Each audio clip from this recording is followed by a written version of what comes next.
حضور نے دعا مانگی، اے اللہ نعمت کے زوال سے بچا کے رکھنا، زوال نعمت سے بچا۔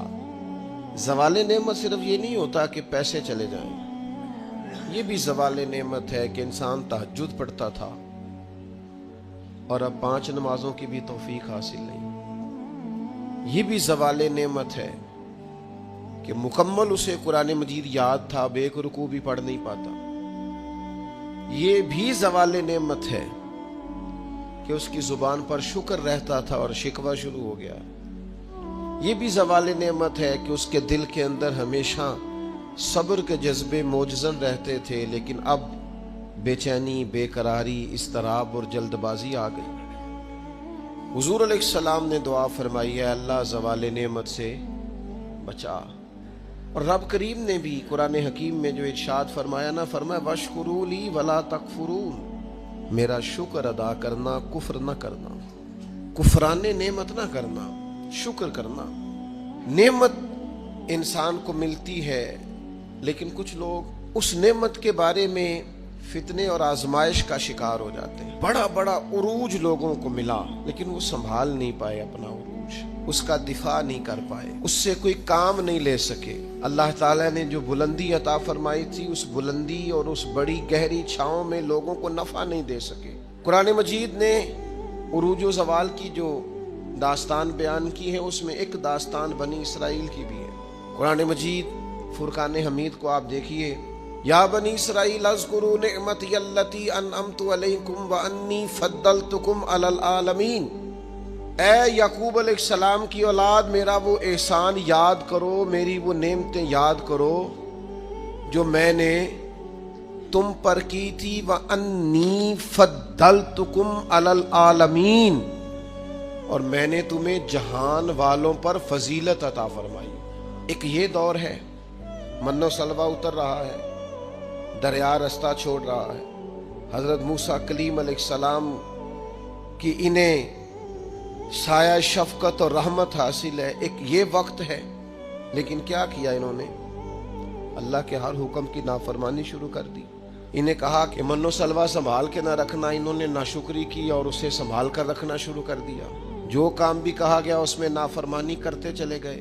وہی قرآن مجید جو چند آیات پہلے کہتا ہے نا، انی فضلتکم علی العالمین، اے یعقوب کی اولاد، ہم نے تمہیں تمام جہانوں پر فضیلت عطا کی، وہی قرآن مجید آگے جا کے کہتا ہے جب میری نافرمانی کی، وَضُرِبَتْ عَلَيْهِمُ الذِّلَّةُ وَالْمَسْكَنَةُ، فرمایا ہم نے ان پر ذلت اور مسکینی مقرر کر دی۔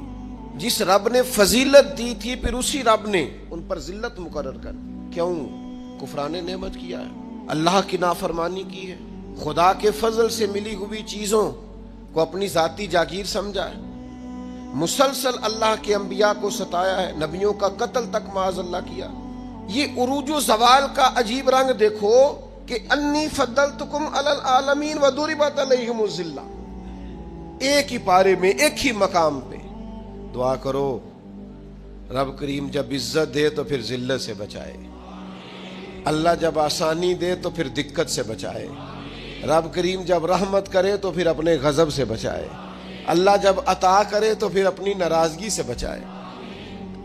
زوال نعمت بڑی تکلیف ہے، زوال نعمت بڑی آزمائش ہے۔ انسان کے پاس جب نعمت ہو تو اس سے چھن جائے، وہ بڑا تکلیف والا معاملہ ہے۔ تو نعمتیں چھنتی کیوں ہیں؟ زوال نعمت ہوتا کیوں ہے؟ چند ایک باتیں آپ کی خدمت میں عرض کرنی ہے کہ انسان سے نعمتیں چھنتی کیوں ہیں۔ سب سے پہلی بات تو یہ ہے کہ جب لوگ نعمت کی قدر نہیں نہ کرتے، نعمت رخصت ہو جاتی ہے۔ نبی کریم صلی اللہ تعالی علیہ وسلم گھر تشریف لائے تو روٹی کا ایک ٹکڑا پڑا ہوا تھا زمین پر، تو حضور نے اٹھا کے فرمایا عائشہ اس کی قدر کرو، یہ جس گھر سے ناراض ہو جائے لوٹ کر نہیں آیا کرتے۔ اللہ نے نعمت دی ہے، لوگ قدر نہیں کرتے۔ میں نے بہت سارے مالدار دیکھے، ان کے بچے پیسوں کی قدر نہیں کرتے، رزق کی قدر نہیں کرتے، صحت کی قدر نہیں کرتے۔ اللہ نے اگر آسانی دے دی ہے پڑھنے کی، لکھنے کی، سمجھنے کی، قدر نہیں کرتے۔ یہاں تک کہ کچھ لوگوں کو رب کے بندے میسر آتے ہیں، خیر سیکھنے کا موقع ملتا ہے پر بے قدراں نے قدر نہ کیتی تے کیتی خوب تسلی ہو دنیا دار پجاری زر دے کتیاں دے گل ٹلی ہو تے بک بک روشن اکھیاں تکیو ویکھ حویلی کلی ہو کوچ نصیر اساں جدوں کیتی پہ جانی تھر تھلی ہو نا قدری یہ بھی زوال کا باعث بنتی. اللہ نے نعمت دی ہے اس کی قدر کرو, صحت کی قدر کرو, آواز کی قدر کرو, ہمت ہے تو اس کی قدر کرو. نعمت کی قدر نہیں کرتے لوگ. پیسے سے پیار کرنا اور ہے, اللہ کے دیے ہوئے رزق کی قدر کرنا یہ اور ہے. ہم نا قدرے ہو جاتے ہیں. بہت ساری چیزیں ہماری بغیر محنت کے ہمیں ملی ہوئی ہوتی ہیں تو ہم اس کا احساس نہیں کرتے. کبھی اس جگہ کھڑے ہو کے سوچو جہاں وہ شخص کھڑا ہے جس کے پاس وہ نعمت موجود نہیں ہے. میں گاڑی میں سفر کر رہا تھا, بچہ میرے ساتھ گاڑی چلا رہا تھا, تو 2-4 دیہاتی لوگ گاڑی کے آگے وہ سڑک پہ کھڑے تھے, تو اب سمجھ نہیں آ رہی تھی کہ یہ آگے کی طرف جانا چاہ رہے ہیں کہ پیچھے کی طرف آنا چاہ رہے ہیں. تو اس بچے نے سخت لفظ کہے کہ یار حد ہو گئی ہے, لوگوں کو سڑک کراس کرنے کی بھی عقل نہیں. میں نے کہا پتر یہ مقام شکر تھا, میں نے بسوں پہ سفر کیا ہے, مجھے اس کی تکلیف کا پتہ ہے. آپ کے نیچے گاڑی ہے اور آپ کو صرف 2 منٹ رکنا ہے کہ یہ گزر جائیں اور آپ اسی پر ہی پریشان ہیں. آپ ان کو گزر جانے دیں, آپ بریک لگا لیں, یہ آگے جائیں یا پیچھے جائیں, ٹائم دیں, قدر کریں. اگر اللہ نے نعمت دی ہے اسے ذاتی حق نہ سمجھیں. ایک تو ناقدری زوال نعمت کا باعث بنتی ہے, پھر ناشکری.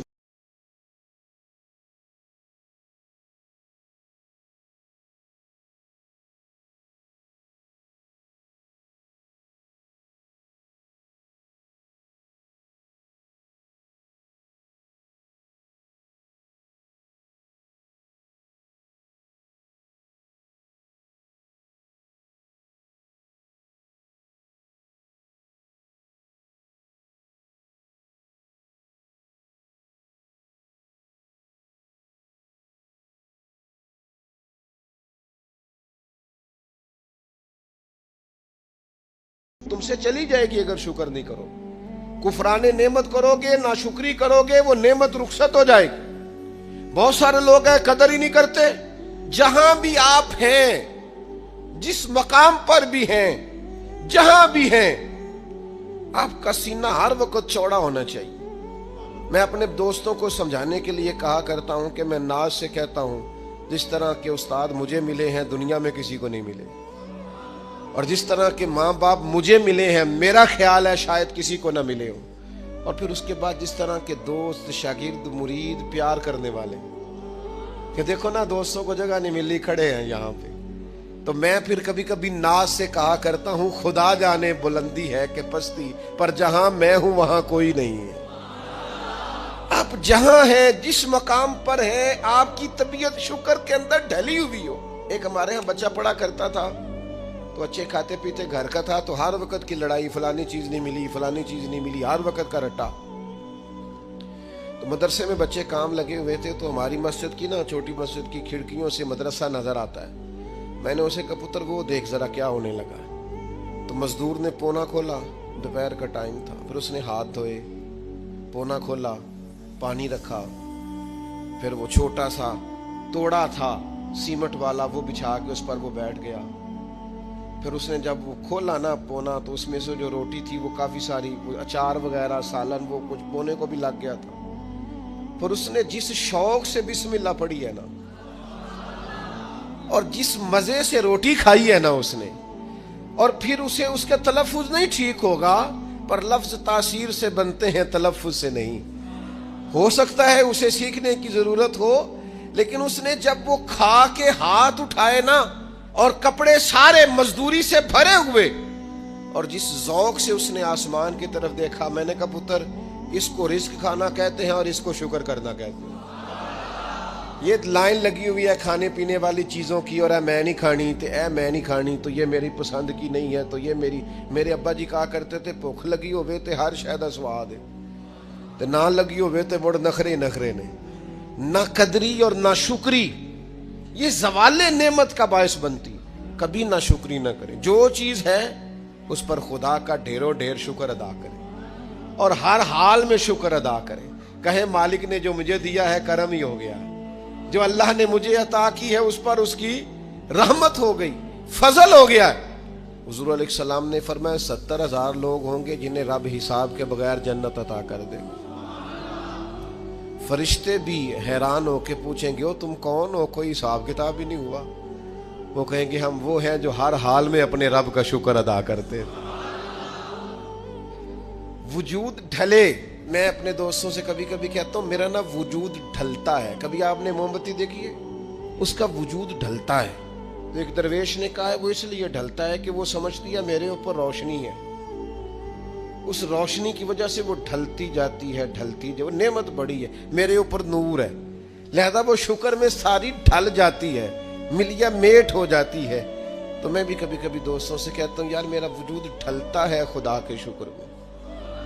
کبھی کبھی دل کرتا فٹافٹ سجدے میں چلا جاؤں, 1 منٹ نہ لگا. یہ ادارہ مکمل ہوا ہے نا, یہ ہم نے شروع کیا تو مجھے ایک صاحب کہنے لگے 40 سال لنگ جانے نے مولوی مسیطہ نہیں مکمل کر دے. اور میرے دماغ میں بات اڑ گئی, پھر یہ مکمل ہو گیا. اور اللہ کے فضل سے اس طرح مکمل ہوا ہے کہ علماء دیکھنے کے لیے آتے ہیں اور دیکھ کر کے لوٹ کے جاتے ہیں تو کہتے ہیں کمال ہی ہو گئی. تو میں کہتا ہوں خدا جانے بلندی ہے کہ پستی, پر جہاں میں ہوں وہاں شکر کریں. زندگی میں شکر کا مزاج پیدا کریں, شکر کی, اور ہر حال میں کریں. 2 بجے رات کو ایک شخص سید ابو البرکات شاہ صاحب سے مسئلہ پوچھنے آ گیا تو ان کے بیٹے سید محمود احمد رضوی صاحب رحمۃ اللہ تعالی علیہ ناراض ہو گئے. کہنے لگے کوئی ٹائم ہے مسئلہ پوچھنے کا, سویرے نہیں پوچھ سکتے تھے. تو سید صاحب تھے نا, کہنے لگے محمود شکر نہیں ادا کرتے, کوئی اللہ کے رسول کے دین کی بات پوچھنے آیا. آپ مقام شکر پہ کھڑے ہو نا تو آپ کو زندگی سکون میں ملے گی. تیسری بات جس سے نعمتیں چلی جاتی ہیں وہ تکبر ہے. تکبر صرف ایک ذات کو زیبا ہے, متکبر صرف ایک ہے, وہ اللہ ہے. اللہ کی شان ہے کہ وہ متکبر ہے. پڑھا ہے نا سورہ حشر میں, اس کا ایک صفاتی نام یہ ہے کہ وہ کیوں, اس لیے کہ اس سے بڑا ہی کوئی نہیں, سارے چھوٹے ہیں تو وہ اکبر ہے. تو ہم سے تو بڑے ہی بڑے ہیں نا, بلکہ میرے جیسے بندے سے تو سارے بڑے ہیں نا. اب کرنا کیا ہے, عاجزی. نعمتیں ملے تو بندے میں عاجزی آئے. وہ یہ نہ کہتا پھر شکر ہے جی اللہ کا بڑا فضل ہے جی 300 بندے کو رمضان میں راشن بانٹتا ہوں, شکر ہے اللہ کا جی غریبوں کی مدد کرتا ہوں, میں نے جی ساری زندگی بہن بھائیوں کا بڑا. یہ شکر نہیں کر رہے آپ, یہ آپ بڑھوتری بیان کر رہے ہیں, تکبر نہیں. ڈھیر سارے لوگ ہیں جن کے پاس پیسہ آیا رویہ بدل گیا, اقتدار آیا رویہ بدل گیا, 4 دن تازگی آئی رویہ بدل گیا, حالات بدل گئے. اگر آپ ناراض نہ ہوں تو جب تک دکھ تھے تسبیح بھی چل رہی تھی, جب تک تکلیف تھی سجدے بھی ہو رہے تھے. آسانی ہوئی ہے تو سب بھول گئے, یاد ہی نہیں رہا. میرے عزیزو یاد رکھنا کہ تکبر نہیں, اللہ کی نعمت پر کبھی تکبر نہیں, ہمیشہ عاجزی, جھک جانا. بڑی سادی مثال ہے اور سب کو یاد ہے. درخت کو پھل لگ جائے تو ٹہنیاں جھک جاتی ہیں, اور جھکنے کا مطلب یہ ہوتا ہے کہ پھل لگا ہوا ہے. اور اگر درخت کھڑا ہو, ٹہنیاں بھی کھڑی ہوں, اکڑی ہوئی ہوں, تو اس کا مطلب یہ ہے کہ پھل کوئی نہیں. جو بندہ آپ کو جھکا ہوا ملے نا, عاجزی کرتا ملے, سمجھو پھلدار ہے. لیکن اگر تکبر نظر آئے معاذ اللہ, تو پھر اس کا معنی یہ ہے کہ اس نے اپنے آپ کو پھلدار نہیں سمجھا. قارون حضرت موسیٰ علیہ السلام کے زمانے کا مالدار ہے, لوگ رشک کرتے تھے اس کے پیسوں پر, اور ایسا مالدار کہ جس کے خزانوں کی چابیاں اونٹ اٹھایا کرتے تھے, پیسہ ہی پیسہ. حضرت موسیٰ علیہ السلام نے کہا زکوٰۃ دو, کہنے لگا اب آپ نے معاذ اللہ پیسے بھی لینے شروع کر دی. یہ بڑا مسئلہ ہوتا ہے نا بعض لوگوں کو.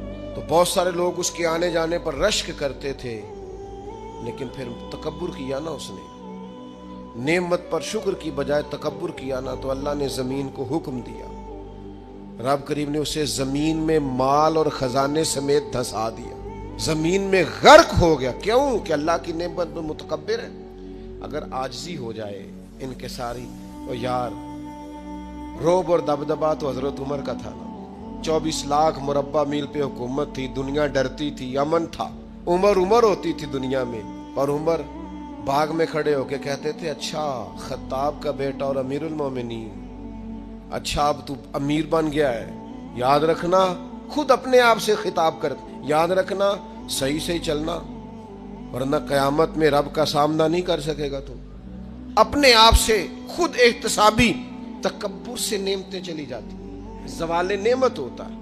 ایک خاتون ہے بڑی نیک، تاریخ میں گزری ہیں، تو وہ کہتی ہیں کہ میں ایک جگہ بیاہی گئی، میری پہلی شادی ہوئی ایک جگہ پہ، تو دروازے پہ کوئی بھیک مانگنے والا آیا اور اس کی حالت بڑی خستہ تھی، تو میرے شوہر نے نا اسے ڈانٹ دیا۔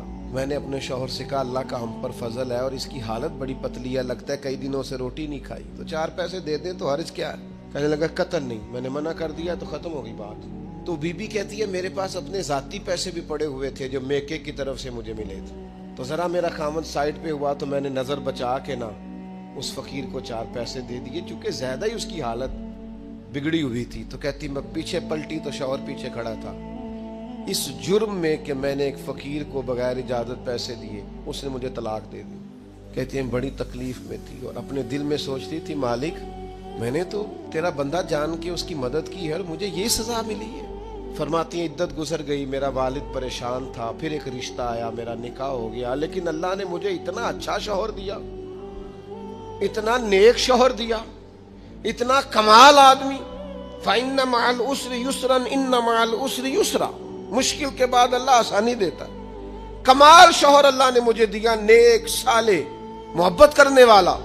فرماتی ہیں اسی طرح میں ایک دن اپنے شوہر کے ساتھ بیٹھی تھی، دروازے پہ دستک ہوئی تو میں شوق میں اٹھی، اپنے شوہر سے کہا میں دے کے آؤں فقیر کو؟ کہنے لگا جتنا مرضی دے دو۔ کہتے ہیں دروازے پہ گئی تو میری چیخ نکل گئی، اس لیے کہ دروازے پہ جو مانگنے آیا وہ میرا پہلا شوہر تھا۔ بے پرواہی ویک سجن دی جتھے کسے دی پیش نہ جاوے، انہیں مالاں والے در در رولے تے منگتے ہیں تخت بٹھاوے، اوے سجنا ہو کسے نکارا مل دئی، کوئی کعبے ہو خالی آوے۔ وہ میرا پہلا شوہر دروازے کہتے ہیں وہ بھی تڑپ گیا۔ کل تک تکبر تھا، غرور تھا کہ ہم مالدار ہیں، ہم کسی غریب کو کیا دیں، لیکن آج یہ حال ہے کہ وہ خود دروازہ دروازہ بھیک مانگ رہا تھا۔ نہ قدری، نہ شکری، تکبر، یہ زوال نعمت کا باعث بنتا ہے، انسان کے پاس سے نعمت رخصت ہونے لگ جاتی ہے۔ ایک چوتھی بات جو زوال نعمت کا باعث بنتی ہے وہ یہ ہوتی ہے کہ اللہ کی نعمت کو صرف اپنا حق سمجھ لینا۔ اللہ نے جو ہمیں دیا ہے نا وہ سارا ہمارا نہیں ہوتا، اس میں مسکین کا بھی حق ہوتا ہے، یتیم کا بھی حق ہوتا ہے، کمزور کا بھی حق ہوتا ہے، سائل کا بھی حق ہوتا ہے۔ سخت جملہ ہے اور چلو کوئی بات نہیں، کبھی کبھی کڑوی گولی سے بھی فرق پڑتا ہے۔ بعض لوگوں کو اللہ نعمت دیتا ہے وہ سانپ بن کے بیٹھ جاتے ہیں، وہ سمجھتے ہیں ہمارا حق ہے اور کسی کو دے کے احسان جتلاتے ہیں۔ میں ایک محفل میں گیا تو مجھے کہنے لگے 2 عمرے کے ٹکٹ بھی ہم نے دینے ہیں تو آپ نکال کے جائیں۔ میں کہا جنہوں دینے دے چپ کر کے دے دیو، یہ نہیں دیے جاتے۔ آپ نے اس کی فوٹو ہی بنانی ہے، کسی کو عمرہ کرا رہے ہو چپ کر کے دے دو، ختم ہو گئی بات۔ بچیوں کی، غریب بچیوں کی شادی کرانی ہے تو وہ ساری لائنوں میں بنا کے تصویریں بنانے کی کیا ضرورت؟ آپ سانپ بن کر نہ بیٹھیں، اللہ نے جو نعمت دی